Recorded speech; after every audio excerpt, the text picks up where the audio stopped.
In the brutal arithmetic of the American slave trade, a human being was a sum of their parts. Their value was calculated in muscle, in teeth, in fertility, in the darkness of their skin. A darker skin meant a stronger constitution for the relentless sun of the cotton fields, or so the twisted logic of the era went. But what was the value of a boy who defied this logic entirely? A boy born of black parents, yet with skin as white as bleached bone, hair like spun snow, and eyes the color of a pale winter sky. In a world that saw people in stark terms of black and white, what was a boy who was both and neither? His name was Samuel, and he was considered a curse, an aberration.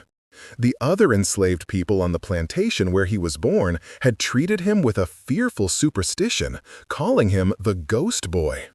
His own mother, who loved him fiercely, had been forced to keep him hidden in their cabin during the day, letting him out only in the twilight hours, like a creature of the night. His skin, lacking the melanin that protected others, was a constant torment, burning and blistering after only minutes in the sun. He was a field hand who couldn't work the fields, a slave whose body was a constant liability. And now, his master having died, he was property to be sold, and no one wanted to buy a ghost. The auctioneer, a man named Silas Croft, did his best to spin the boy's condition into a novelty. Dramatized voiceover. As the auctioneer, his voice The speaker was Anna Whitfield, the wife of Richard Whitfield, a stern and pragmatic tobacco planter. The Whitfields were respected, wealthy, but they were also a family touched by tragedy. They were childless. 3 times Anna had conceived, and 3 times she had lost the child before it could draw its first breath. Her barrenness was her great shame, a constant, unspoken failure in a society where a woman's worth was measured by the sons she could produce.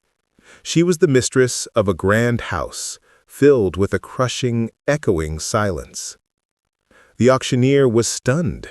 $100 was a respectable sum, far more than he had ever expected. He looked to her husband, who stood beside her, his face a mask of cold, barely controlled fury. Richard Whitfield had not approved this. He had no use for a broken, cursed slave boy. But to challenge his wife in public would be an even greater humiliation. He gave a curt, almost imperceptible nod. $100 from the Whitfield estate. Do I hear 120?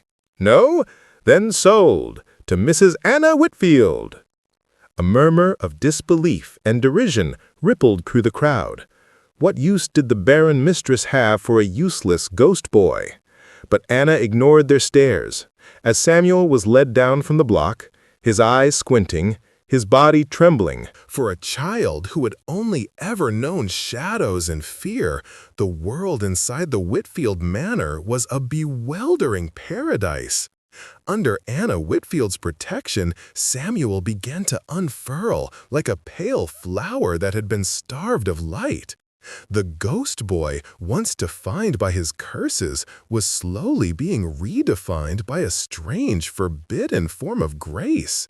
He learned that a hand could be gentle, that a voice could be kind, and that a house could be a sanctuary instead of a prison.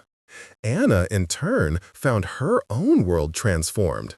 The crushing silence of her childless home was filled with the soft sounds of Samuel's quiet presence, the rustle of a page turning, his soft, hesitant questions, the simple, profound fact of another life sharing her space.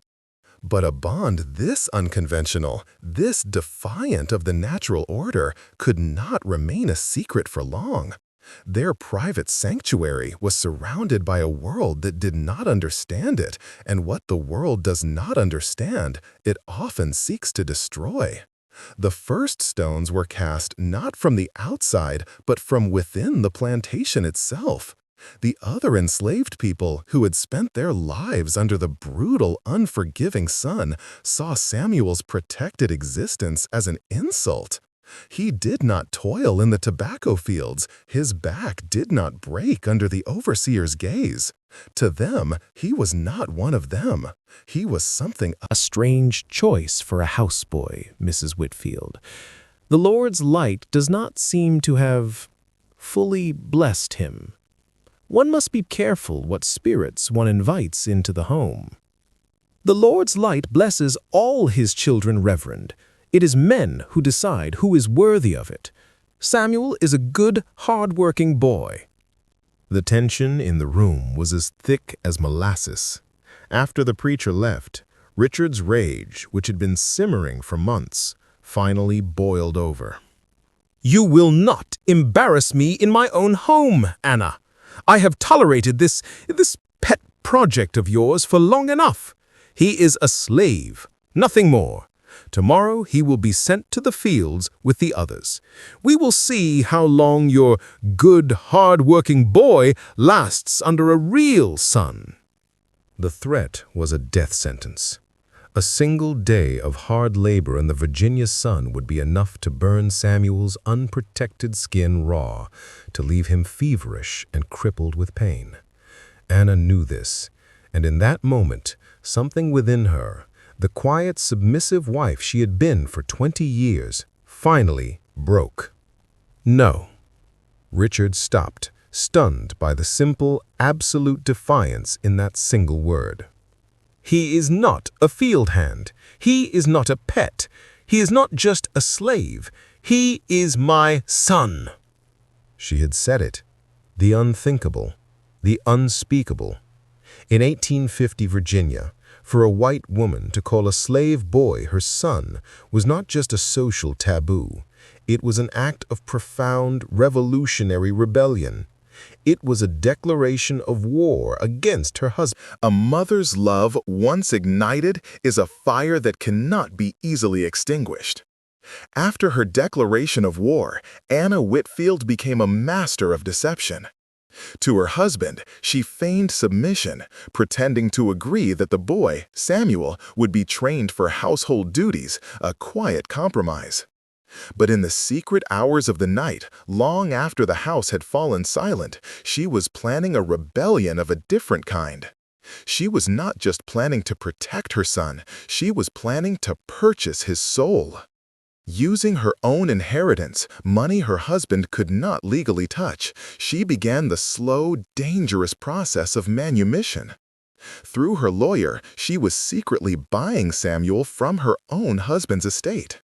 The legal papers were being drawn up, the gold was being transferred to a secure account. It was a transaction of breathtaking audacity. A wife stealing her own son into freedom from under her husband's nose. The plan was for the lawyer, once the papers were finalized, to arrive with the sheriff and legally remove the freed boy from the property, leaving her husband powerless to stop it. But her husband, Richard, was not a fool. He felt the shift in her, the new, unreadable calm. He saw the way she looked at Samuel, not just with affection, but with the fierce, proprietary love of a true mother. His suspicion, a slow poison, began to eat at him. He started watching her, his eyes cold and calculating, searching for the crack in her performance. The breaking point came in the form of a simple, childish mistake. At that exact moment, Richard Whitfield entered the hall. He stopped, his eyes fixing on the small, crude toy. It was an object of affection, a symbol of a relationship that went far beyond master and servant. It was the proof he had been looking for. He strode forward, his face a thundercloud of rage, and snatched the bird from the floor. He turned his cold, furious gaze on Samuel, who stood trembling, all the color drained from his pale face. Dramatized voiceover. As Richard, as per the laws of the time, by publicly declaring her unnatural affection and by using her own funds to undermine her husband's property, Anna had violated her marriage vows and brought shame upon his name. Richard had, in turn, legally disowned her. She was being cast out, exiled from her home and her life, with nothing but the clothes on her back and a small stipend that would allow her to live, but never to live well. This was his final, perfect revenge. She could have her son's freedom, but it would cost her everything. Samuel, his face pressed against the carriage window, finally understood the full scope of her sacrifice. She had not just saved him, she had traded her entire world for his. As the carriage began to pull away, Anna walked towards it, her hand outstretched. Samuel pressed his own small, pale hand against the glass. For a moment, their hands were aligned, separated only by a thin barrier of glass. A mother and son from two different worlds, bound by a love that had defied them all. Narrator: Anna Whitfield was never seen in Virginia society again. She disappeared, becoming a ghost in her own story. But the legend of her sacrifice lived on. Samuel, now a free man, was taken north by Mr. Harris. He was educated, and he grew into a powerful and eloquent advocate for the abolitionist cause. He never called himself by the name Whitfield. He took his own name, one whispered to him by his mother in their final days together: Samuel Freedom. He would often tell the story of the childless woman who bought a ghost boy at auction. He told of how she had built a sanctuary of kindness in a world of cruelty, and how, in the end, she had paid the price for